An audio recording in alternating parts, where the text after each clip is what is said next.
Welcome back. Now, looking at some advanced and calculated fields on the item card. Well, we've covered a few already, but just to turn around and show again. The type of the item is an advanced field. So it should actually be set when you set the item up. And if you go and put it on this item on a purchase order or sales order or any line transaction document within the system, it will stop you changing this because it sets its behavior, and if there's an entry in on this item, it will stop allowing you to change it. A couple of other things that are advanced fields for us. If we're using Dynamics 365 Business Central for service, the service item category determines when we sell this will actually create a service catalog item against that customer to go back and provide service orders and work orders.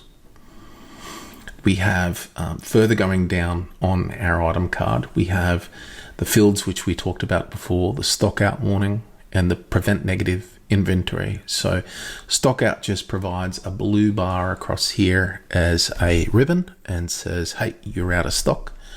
And the Prevent Negative Inventory flows through from the inventory setup page. So if it says Prevent Negative Inventory, this will say yes. It's one of our defaults. Couple of the calculated fields here you'll see are relative to what this item is doing through the ERP. So inventory is the total inventory stock on hand. Now that's regardless of if it's picked or if it's reserved or if it's in a receive bin. That's just a total number.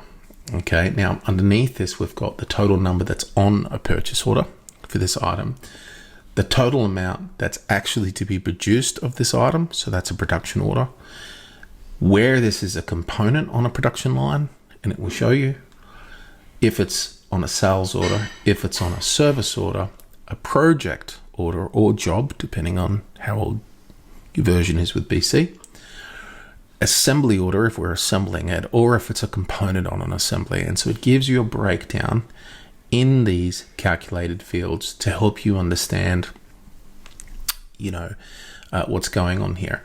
There's a few other key things on an item card.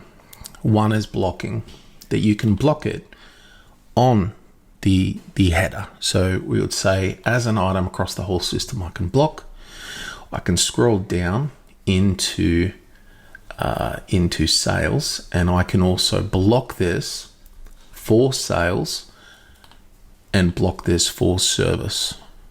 Okay, so that allows us to turn around and do a hard stop there. It also, under replenishment, gives us the ability to block the item from being purchased. All right, and so a block at the top will block everything, but if you block one particular one of these, it will stop it from doing its thing within Business Central, which is what we want.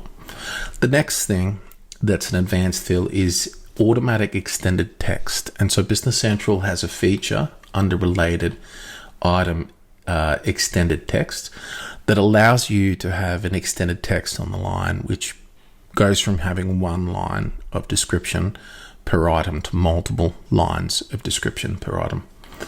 And so these are the advanced fields that you'll find, advanced and calculated fields you'll find that are relevant for different department heads within the business.